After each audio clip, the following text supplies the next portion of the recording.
Dios les bendiga, mis amados hermanos y amigos. Bendiciones de lo alto. Le habla su hermano en Cristo, Wilmer Rodríguez. Una vez más por acá, por este su espacio, Oasis de Bendición, donde las ricas y poderosas bendiciones de nuestro Dios se derraman por medio de su palabra. Amados hermanos, seguimos por acá con esta serie de devocionales en el libro de Hechos, donde habíamos visto ya una introducción desde el verso número 1 hasta el verso número 5. Por acá vamos ahora a basar este devocional, que lo vamos a titular Testigos de la Restauración Prometida. Y vamos a leer del verso número 6 al verso número 11, donde el Señor Jesucristo le da la despedida a sus discípulos antes de su ascensión. Entonces los que se habían reunido le preguntaron diciendo: Señor, ¿restaurarás el reino de Israel en este tiempo? Y él les dijo: no os toca a vosotros saber los tiempos o las sazones que el Padre puso en su sola potestad, pero recibiréis poder cuando haya venido sobre vosotros el Espíritu Santo, y me seréis testigo en Jerusalén, en toda Judea, en Samaria y hasta lo último de la tierra. Es por eso que le hemos puesto a este devocional Testigos de la Restauración Prometida. Había una promesa y es nuestro Señor Jesucristo quien va a cumplir esa promesa de la restauración. Tenemos que hacer un análisis que cuando el reino todavía no estaba dividido y David tenía ese esplendor y Dios le había dado la victoria sobre todos sus enemigos, igual Dios le prometió una restauración. Igual Dios seguía con un plan de restauración, pero no era su tiempo. Es decir, que no es la restauración de un reino, porque todavía David, siendo rey y estando en su esplendor de rey y teniendo la victoria sobre todos sus enemigos, aún así el hombre necesitaba una restauración.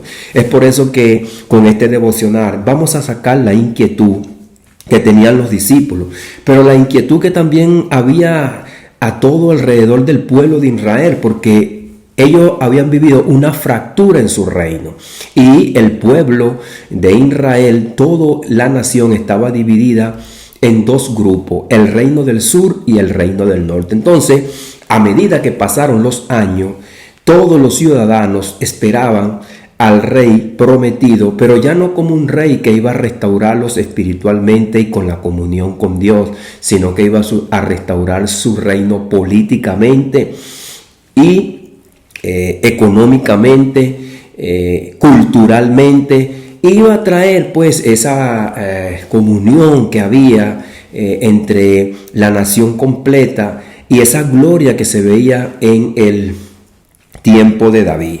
Pero la inquietud de los discípulos refleja una expectativa nacionalista, la restauración del reino de Israel como poder político. Entonces eso es lo que ellos veían y lo que ellos recordaban de aquellas glorias que había cuando David. Pero si nosotros leemos la palabra, desde un principio vamos a ver acá en este devocional, el hombre necesita una restauración.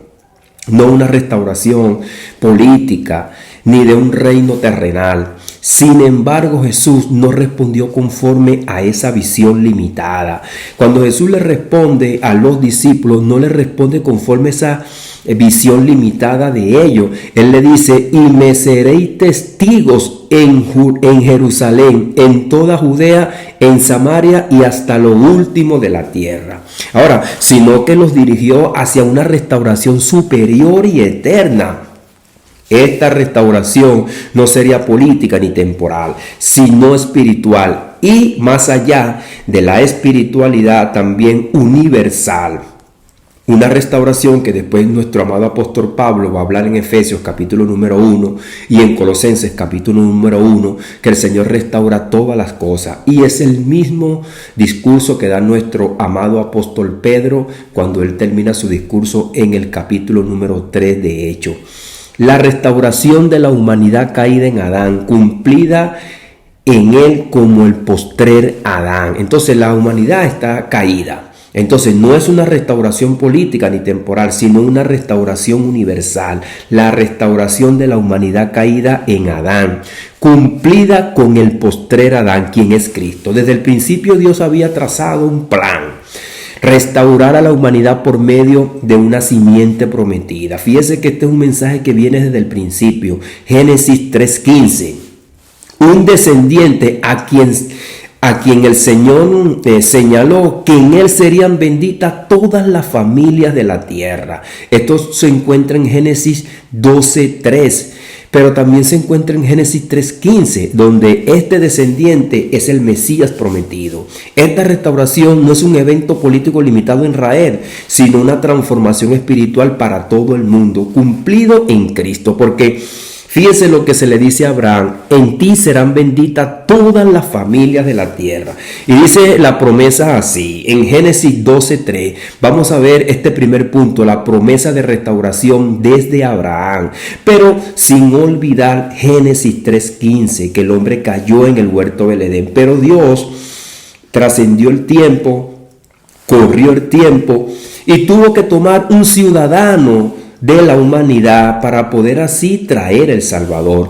Y más allá de un ciudadano, una pareja, porque el Señor dice: y pondré enemistad entre ti y la simiente suya, esta te irá en la cabeza y tú le herirás en el calcañar. Entonces, pasado el tiempo después del diluvio, quedó Sem, Cam y Jafé. Entonces Dios del linaje de Sem escoge a Abraham, porque ya había una promesa de traer el Salvador, esa simiente que destruiría al enemigo y le daría el golpe final en la cabeza, que es lo que se cree que Jesucristo logró en la cruz del Calvario. Y por eso que en Apocalipsis capítulo número 1 él dice: tengo las llaves de la muerte y del Hades. Así pues, que dicho esto, vamos a leer este punto número 1, la promesa de restauración desde Abraham. Y bendeciré a los que te bendijeren, y a los que te maldijeren maldeciré, y serán benditas en ti todas las familias de la tierra. Entonces fíjese que Dios está dando esta promesa a Abraham, y esta promesa se iba a expandir por toda la tierra, toda la familia de la tierra. Mas sin embargo, eso requiere de un arduo trabajo y un plan de Dios, porque no es Abraham solo, iba a venir una descendencia, y Dios tenía que marcar proféticamente quién era ese descendiente. Y luego que Dios llama a Abraham, luego que ellos salen de Egipto, porque nosotros vemos toda la historia que pasó, y entonces llega José con el papá a Egipto, y después ellos pasan 400 años en Egipto, y después salen con Moisés, y luego queda Josué y Caleb, y de ahí Dios entonces marca las 12 tribus, y de las 12 tribus escoge la tribu de Judá, y desde la tribu de Judá escoge a la familia de David, y de la familia de David escoge a José y a María, para que de allí salga el Salvador. Hay una serie de palabras y de profecía declarada allí que dice que de la tribu de Judá saldría uno que tomaría el cetro. Ahora, ¿para qué? Para bendecir a toda la familia de la tierra. Y aquí es donde está el error, donde Israel, en Samuel capítulo número 8, ellos exigen un rey, quieren un reinado para reinar conforme a las naciones paganas y librarse de Dios, porque no querían que Dios lo gobernara, sino que el hombre se quiere librar del gobierno de Dios. Y fue un reinado conforme a su propia perspectiva, porque siempre el rey fue el Señor. Pero entonces ellos colocaron un rey, como el Señor también le había dicho, porque el Señor ya se suponía que ellos iban a hacer eso. Entonces, cuando nosotros vemos Deuteronomio 17, el Señor dice que si ellos van a escoger un rey, que no escojan un rey pagano, que escojan un rey de su propia nación. Y escogieron a Saúl, un rey que era de la tribu de Benjamín, que no venía del linaje de Judá, de donde Dios había marcado el Salvador. Entonces Dios le dijo a Abraham y le dio una promesa que trascendía su descendencia terrenal. Fíjense que esta promesa no iba a dejar tampoco a los que estaban antes de Abraham, porque esta promesa viene desde el Génesis. Es por eso que más adelante el apóstol Pablo va a decir en Romanos que Adán es la cabeza federal, fue el que llevó a la humanidad a la muerte, al pecado y a la caída, y que así como en Adán todos mueren, en Cristo todos van a ser vivificados. Entonces, Dios le dio a Abraham una promesa que trasciende su descendencia terrenal, porque viene ahora a ser una descendencia espiritual, pero también esperamos un cuerpo celestial. En esta promesa estaría implicada la restauración de las naciones, no solamente de su linaje, sino que ellos iban a ser el instrumento. No era una bendición exclusiva para Israel, sino una gracia que alcanzaría a toda la familia de la tierra. Esta simiente es identificada claramente por Pablo, cuando Pablo dice en Gálatas capítulo número 3, verso 16, ahora bien, a Abraham fueron hechas las promesas y a su simiente. No dice y a la simiente como si hablase de mucho, sino como de uno, y a tu simiente, la cual es Cristo.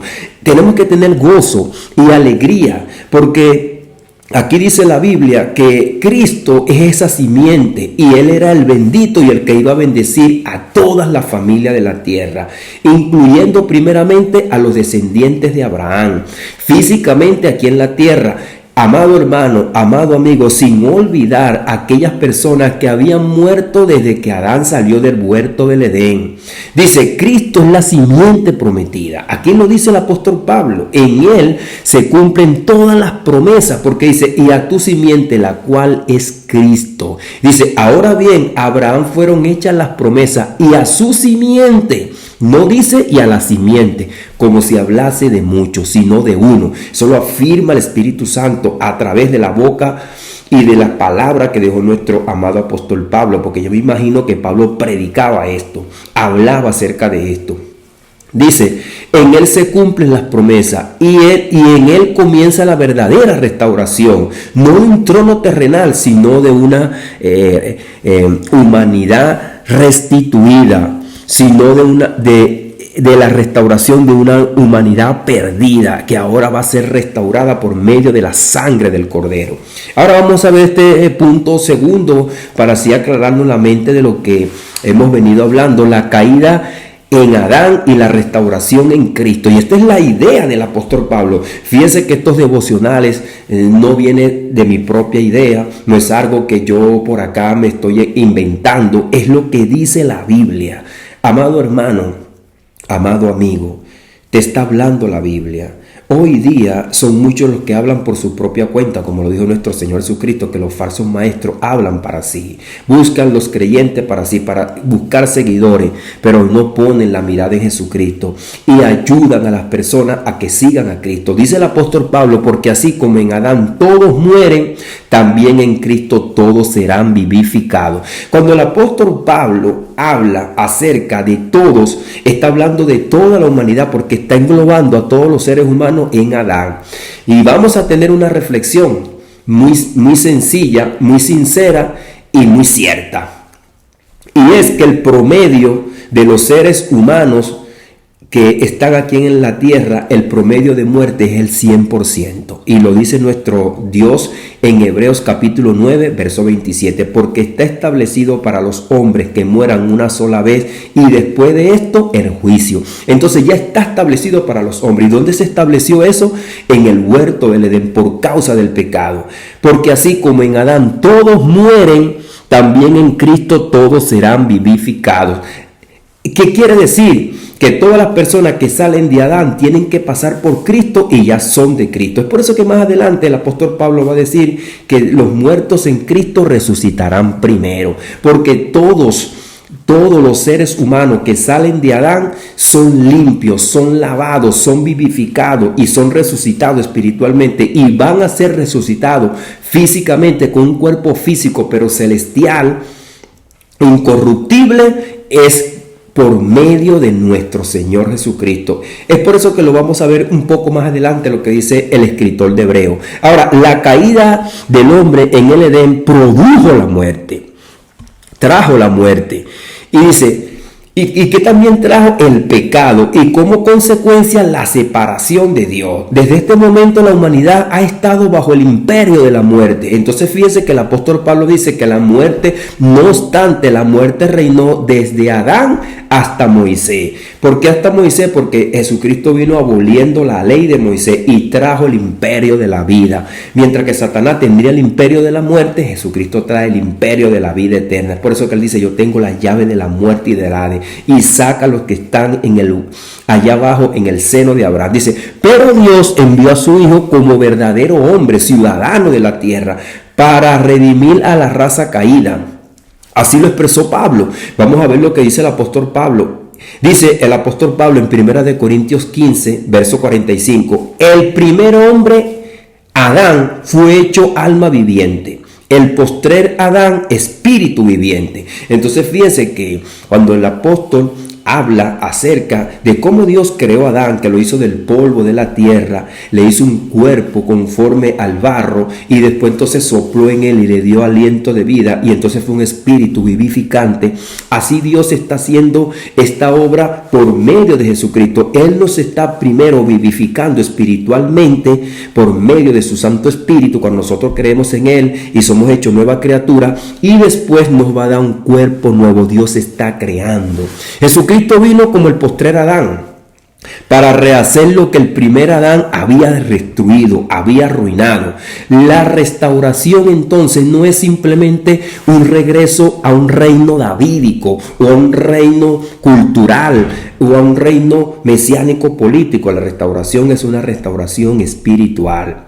Es una restauración que transforma el corazón del ser humano, lo libra del dominio del pecado y de la muerte. ¿Qué va a ser un pueblo que reina como reinaban los romanos y estaban muertos? Jesucristo le hizo ver que no solamente ellos necesitaban una restauración, sino también los romanos. Es por eso que Jesucristo dijo, bendecí también a vuestros enemigos. Y muchos dirían, a los romanos, claro, porque el reino es para todo el mundo. El reino es para todo aquel que crea. El Señor Jesucristo dijo, venid a mí todos los que estáis trabajados y cargados y yo os haré descansar. Es por eso que cuando nosotros leemos la promesa que vamos a leer más adelante en estos devocionales, cuando se derrama el Espíritu Santo, dice la promesa, y derramaré de mi espíritu sobre toda carne. No está hablando sobre una nación, no está hablando sobre un grupito, sobre personas selectas, sobre toda carne por medio de la fe. Vamos a leer entonces ahora esta parte número 3, una esperanza que alcanza a los muertos del antiguo pacto, porque tampoco nos podemos olvidar de esas personas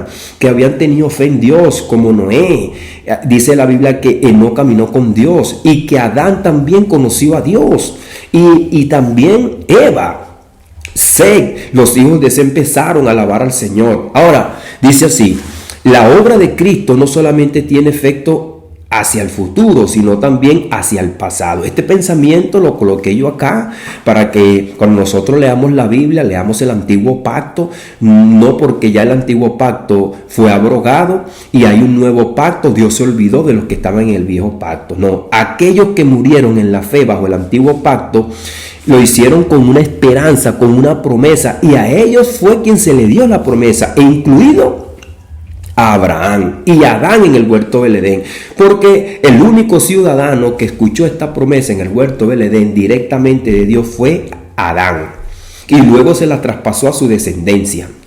Ahora fíjese lo que dice Hebreos 11, versos 39 y 40. Y todos estos, aunque alcanzaron buen testimonio mediante la fe, no recibieron lo prometido. Fíjese que no son salvos por obra. Ellos pudieron alcanzar buen testimonio. Hay personas que nosotros lo vemos aquí en el antiguo pacto que pudiéramos decir que tuvieron un comportamiento intachable, como vemos a Daniel, como vemos a José, pero no alcanzaron lo prometido. Y después dice la palabra aquí, proveyendo Dios alguna cosa mejor para nosotros, para que no fuesen ellos perfeccionados aparte de nosotros. ¿Qué quiere decir esto? Que el Señor, cuando murió en la cruz del Calvario, perfeccionó a los que estaban allí en el aposento alto esperando la venida del Espíritu Santo, pero también perfeccionó a los que habían muerto en el antiguo pacto, proveyendo Dios una mejor promesa para nosotros. ¿Por qué es una mejor promesa para nosotros? Porque ahora nosotros no estamos esperando que nos hagan nueva criatura, ya nosotros somos nueva criatura, pero los que estaban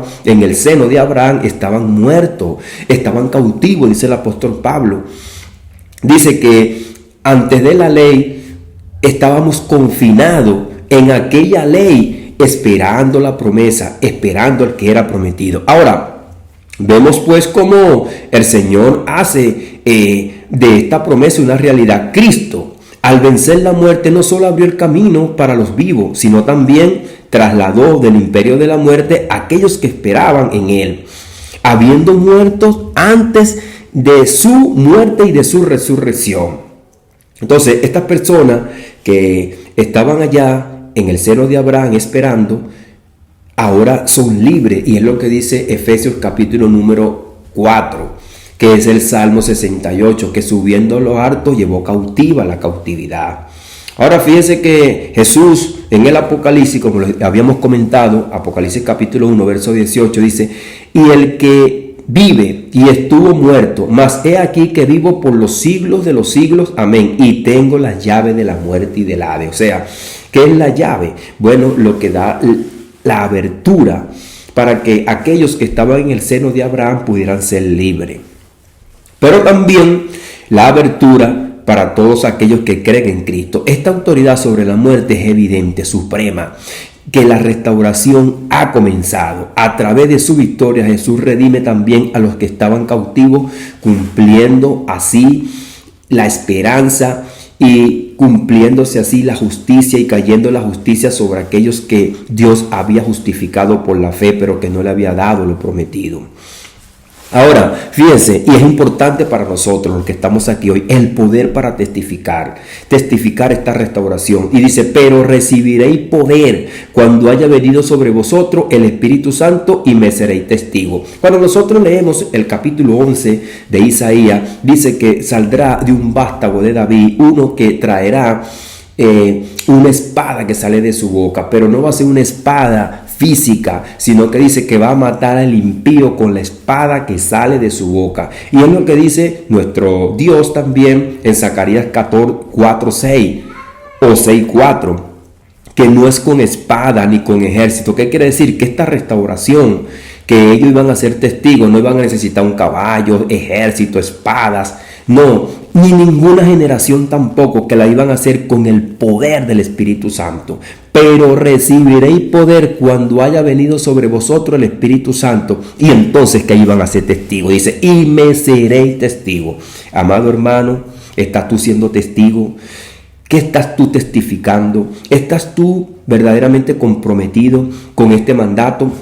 Ahora, fíjese, ellos le hacen una pregunta: Señor, ¿restaurarás el reino de Israel en este tiempo? Y Jesús directamente le dice: no os toca a vosotros, porque la restauración que ellos quieren ver material de todo Israel, o quizás no tenían el alcance a toda la humanidad, a toda la tierra, no la iban a ver ellos, porque ellos se iban a morir. Porque esa restauración va a suceder cuando Jesucristo venga por segunda vez y haga cielo nuevo y tierra nueva. O sea, no va a restaurar un pedacito de tierra, va a restaurar la tierra completa. Pero para esa bendición grande y mayor se necesitan los ciudadanos de la tierra nueva. ¿Quiénes son los ciudadanos de la tierra nueva? Bueno, ya ellos iban a ser los primeros ciudadanos de los cielos nuevos y de la tierra nueva. No obstante, también, sin olvidarnos de la idea de los que estaban esperando, que ya hablamos. Entonces fíjense que ahora ellos iban a ser testigos de esta restauración. Fíjense que ellos no eran los primeros. ¿Por qué? Porque los que se habían muerto nunca recibieron aquí en la tierra el Espíritu Santo, y que el mensaje que trajo Cristo es un mensaje de vida eterna, que rompía las barreras y las bases cimentadas por Satanás aquí en la tierra, y daba la liberación y el nuevo nacimiento y la nueva criatura para hacerlos hijos de Dios y ciudadanos del reino de los cielos, y que iban a esperar el cielo nuevo y la tierra nueva. De esto ellos iban a ser testigos, y de esto ellos fueron testigos y nos dejaron las escrituras. Ahora hay una guerra. Hay una batalla. Los discípulos serían testigos, no de un cambio de gobierno terrenal, sino de una transformación eterna. Serían proclamadores de una restauración que empieza en el corazón del hombre y que lo libera del pecado y que anuncia la vida a los muertos. Como dijo Jesucristo: el que escuche mi voz, este vivirá. Y es por eso que esta palabra te está hablando, y te está hablando a través del Espíritu Santo, y es la palabra de Jesús. ¿Qué quiere decir esto? Que el Espíritu Santo toma la palabra de Jesús y te la pone a oír a ti, para que tú tengas fe y tú veas y entiendas que Jesús es el que te está hablando por medio de la palabra, por medio del Espíritu Santo. Ahora, el Evangelio es una proclamación de Cristo, directamente de Cristo, y con esta proclamación se crea una nueva humanidad, se va a crear una nueva humanidad, pero también trajo un nuevo pacto y trajo una vida incorruptible, porque la nueva criatura es hecha por Dios, viene hecha de arriba, no está infectada por el pecado. Ahora fíjense lo que dice el apóstol Pablo en 1 Tesalonicenses 4:13: porque no quiero, hermano, que ignoréis acerca de los que duermen, para que no os tristezcáis como los otros que no tienen esperanza. Ahora fíjense que ellos se habían muerto también en el tiempo del apóstol Pablo y muchos estaban tristes, y es lo que el apóstol Pablo quiere decirle. Estas personas, aunque su cuerpo fuera polvo, como dice la palabra en Génesis, en el capítulo número 3, que dice: del polvo eres y al polvo volverá, pero ¿y el alma? El espíritu. Entonces, a esto es lo que Cristo vino a darle vida, para darle el cuerpo nuevo, porque la nueva ciudadanía necesita los nuevos ciudadanos. Ahora, la esperanza de la resurrección, de la vida eterna, es el núcleo del mensaje que restaura la mente y el corazón. O sea, es lo que nosotros vamos a esperar. Así como Cristo resucitó, nosotros también vamos a resucitar, aunque nosotros tenemos una resurrección espiritual, porque el apóstol Pablo se lo dice a los Colosenses capítulo número 3. Si pues habéis resucitado con Cristo, busca las cosas de arriba, donde está Cristo sentado a la diestra del Padre. Ahora, ya no se trata de una tierra prometida física nada más, sino de una herencia eterna celestial incorruptible, porque va a venir cielo nuevo y tierra nueva. No de la promesa nada más como la veían los judíos, la tierra física, sino porque el apóstol Pablo dice: nuestra ciudadanía está en los cielos. O sea que Israel fue un prototipo de lo que Dios iba a hacer a toda la humanidad. Dios va a redimir toda la creación, como la redimió con Cristo, como le dijo él a Pedro: Pedro, mata y come, lo que yo limpié no lo llames tú común o inmundo, porque ya Dios había hecho la obra por medio de nuestro Señor Jesucristo en la cruz del Calvario para limpiar y redimir la creación, y así llamar a los hombres que estaban muertos en delitos y pecados a la restauración. Fíjense que esto no es un mensaje que tenía una esperanza, este era un mensaje que ya era directo y que iba a causar el efecto por medio de la fe instantáneo. Aquellos que creían fueron nacidos de nuevo, y eso fue visto y fue manifestado por medio de las lenguas, porque el Señor Jesucristo se lo había dicho, que cuando viniese el Espíritu Santo, Él le dio 5 señales: hablarán nuevas lenguas, tomarán en las manos serpiente, si tomaren algo mortífero no le haría daño, y pondrán las manos sobre los enfermos y sanarán, y si comiesen algo tampoco le iba a hacer daño. Entonces, ¿cuál era la señal que se tenía que manifestar para que ellos supiesen que había venido el Espíritu Santo? Pues claro está, no iban a tomarse una serpiente para que lo picara, no se iban a tomar un veneno, era las lenguas, y es por eso que las lenguas fue la señal que el Espíritu Santo se derramó el día en Pentecostés, y hoy día las lenguas ha quedado como un don, pero fue una señal. Ahora, en el capítulo número 1, para así dar una conclusión, nos revela que la restauración que Jesús trajo no consiste en un reino limitado a una nación, sino una renovación total de la creación que comienza desde Jerusalén, porque ese fue el epicentro que Dios escogió y bendijo esa ciudad y a sus ciudadanos que lo aceptaron el Mesías y los puso como luz en el mundo. Hoy día ellos son luz, porque nosotros cuando leemos los evangelios, leemos el evangelio de Juan, el evangelio de Mateo y leemos las cartas del apóstol Pablo, los ciudadanos israelitas, los que Dios escogió, y también a los escribas que fueron parte del pueblo gentil, que entraron al reino, como Lucas. Leemos también a Marcos y vemos cómo participaron Lucio y cómo participó Silvano y Timoteo, personas que aunque no estaban integradas en la nación de Israel, estaban por fuera, judíos que estaban en las adyacencias, también se integraron a este plan de trabajo. Y hoy día nosotros tenemos a estos personajes que se cumplió la palabra en Isaías 42, Isaías 49, que ellos serían luz a las naciones. Ninguna nación hoy día acepta el mensaje y cree en Jesús si no es por medio de sus apóstoles que llevaron el mensaje y que llevan este mensaje de Jesucristo que está escrito y que ha hoy día ha hecho el efecto y una realidad en nuestras mentes y en nuestros corazones. Se cumplió la palabra de Dios. El reino está activo, porque como lo dice nuestro amado apóstol Pablo, necesario es que reine hasta que ponga a todos sus enemigos por estrado de sus pies. Así que el capítulo 1 nos revela una restauración que consiste en toda la creación. En Cristo las promesas de Abraham se han cumplido. En Cristo los muertos tienen esperanza y han sido vivificados. En Cristo los creyentes reciben el poder del Espíritu Santo para testificar hasta lo último de la tierra. La comisión de la iglesia no es conquistar el trono, sino proclamar el trono de aquel que venció la muerte. Hermano y amigo, grábate esto en la mente. La comisión de la iglesia no es conquistar tronos, como muchas personas dicen que van a establecer el reino aquí en la tierra. No, sino de proclamar el trono de aquel que venció la muerte. Eso es lo que nosotros tenemos que proclamar, que Jesús reina y que Jesús es el rey y que está sentado a la diestra de nuestro Dios y que Él va a regir las naciones con vara de hierro. Y Él es quien está llevando el control de todas las cosas que suceden aquí en la tierra. Aunque su reino no es de este mundo, Él tiene el control sobre todas las cosas que suceden en este mundo. Porque Jesucristo no es el rey de los pecadores, ni Él va a reinar con los pecadores que están en la carne. El apóstol Pablo dice en 1 Corintios 15, verso 50, que la carne y la sangre no heredarán el reino de Dios, para sacarle esa idea a aquellos judíos que pensaban que Jesucristo iba a reinar con ellos en la carne.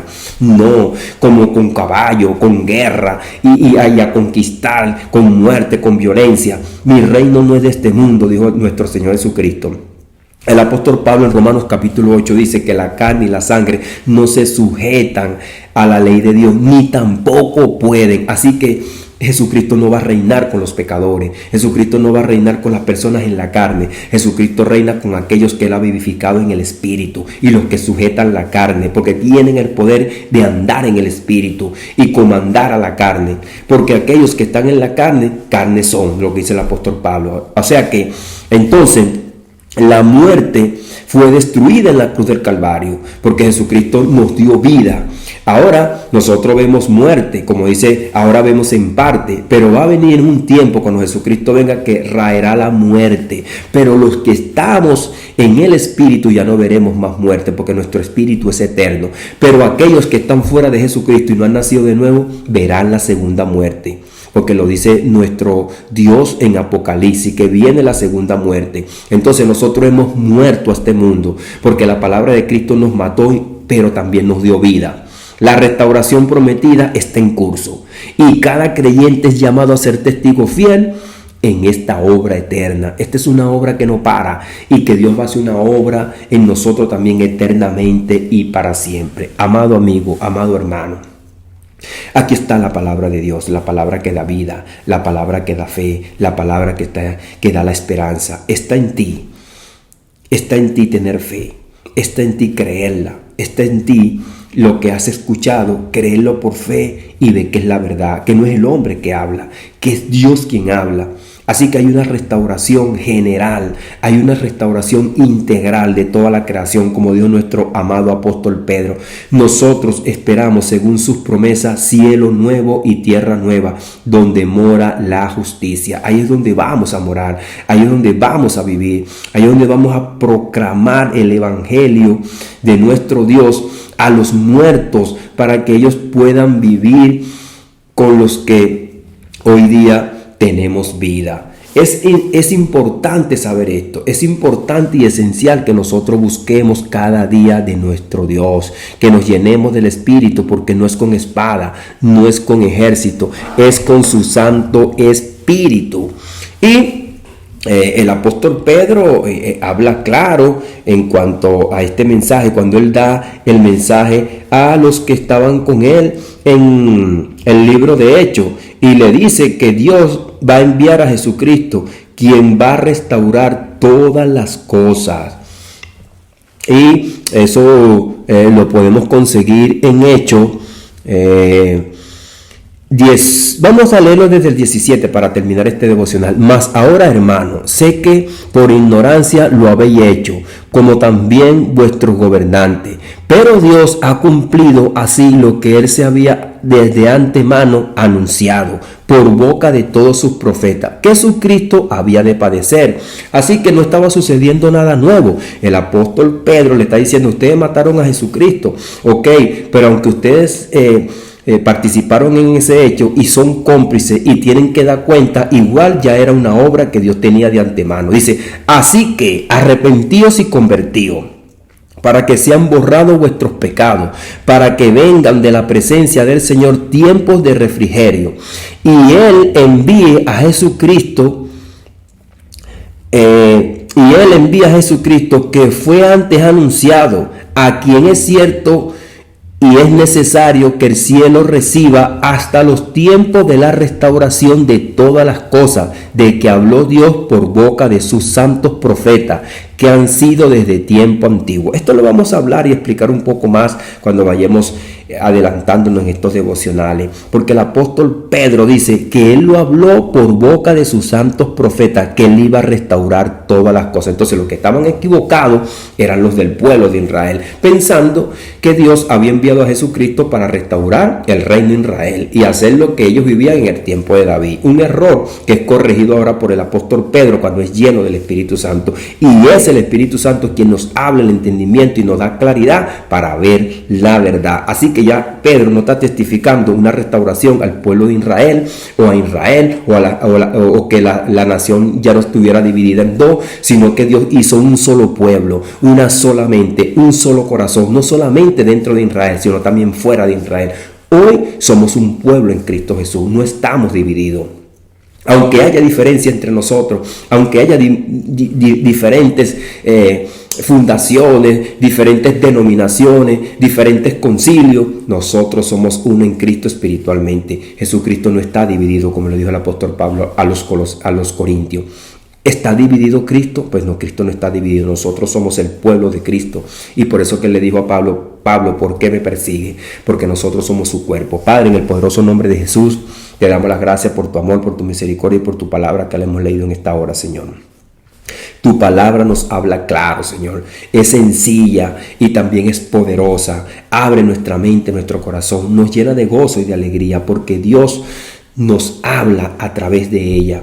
Gracias, Padre, porque tú nos hablas. Señor, gracias porque tú enviaste a Jesucristo, el cual, Señor, mi Dios amado, hoy nosotros podemos gozar de todas estas promesas cumplidas hoy día en nosotros, Señor, dadas a Él por medio del patriarca Abraham, Señor, mi Dios amado. Pero para todos aquellos que se arrepienten, Señor, todos aquellos que se arrepintieron, hoy día están allá en el cielo, ya son uno, ya no tienen nacionalidad, como lo dijo nuestro amado apóstol Pablo, que nuestra ciudadanía está en los cielos y que nosotros somos ciudadanos del reino de los cielos. Como lo dice también nuestro hermano en la carta de Hebreo, que salgamos fuera del campamento porque ya no tenemos aquí ciudad permanente, sino que tenemos la ciudadanía del reino de los cielos, que buscamos la Israel celestial, cuyo perito y arquitecto y constructor es Dios. Por eso te damos las gracias, oh Señor, porque tú nos has creado una nueva ciudadanía, pero también esperamos, según tus promesas, cielo nuevo y tierra nueva, donde va a morar la justicia, Señor. Por eso te damos las gracias.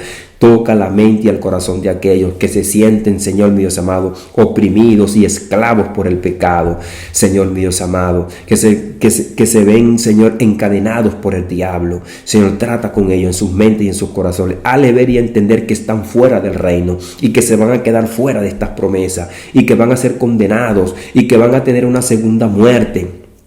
Porque tu palabra lo dice, Señor, que van a tener una segunda muerte, que es la condenación. Pero nosotros, Señor mi Dios amado, estamos regocijados, contentos y alegres porque esperamos cielo nuevo y tierra nueva. Pero no cansamos tampoco de predicar este evangelio para alcanzar también a aquellos que están muertos en delitos y pecados. Pero también para animar a predicar, Señor, y animar a aquellos que escuchan esta palabra, que la compartan, Señor, que compartan la palabra, lo que ellos han leído, lo que ellos han vivido y lo que ellos escuchen, lo que lean, lo compartan para que también, Señor mi Dios amado, tu evangelio crezca y se siga expandiendo en toda la tierra.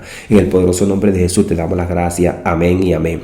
Dios les bendiga, Dios les guarde, mis amados hermanos y amigos. Le habló su hermana en Cristo, Wilmer Rodríguez, una vez más por acá, por este su espacio, Oasis de Bendición, donde las ricas y poderosas bendiciones de nuestro Dios se derraman por medio de su palabra.